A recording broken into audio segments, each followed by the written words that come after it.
Pasintabi po dahil ang susunod na balita ay sensitibo, isang 48 anyos na lalaki natagpuang pugot ang ulo sa Talisay City, Negros Occidental. Ang biktima itinuturong bugaw ng pinatay na commercial sex worker sa Bacolod City, si Adrian Prietos ng GMA Regional TV 1 Western Visayas. Sa detalye.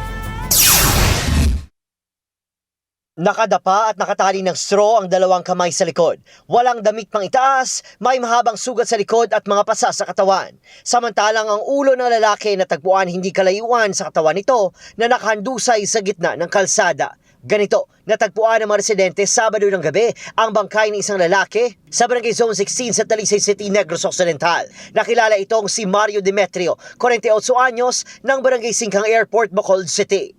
Meron pong ali doon na may mga ilaw din, pero mas mahaba po kasi ang madilim. So mahirap po na pag dumaan ka ron, wala talagang ilaw. So yung pinaka gagamitin mo yung headlight mo. Then so nagulat nga po yung nakakita na merong pugot doon sa daan dahil napakadilim po.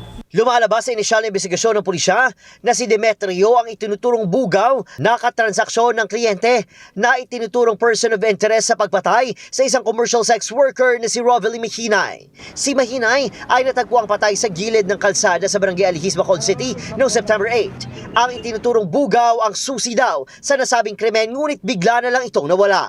Nakapikto ni siya kay ti dapat may information to sa nga ginatago sa aton.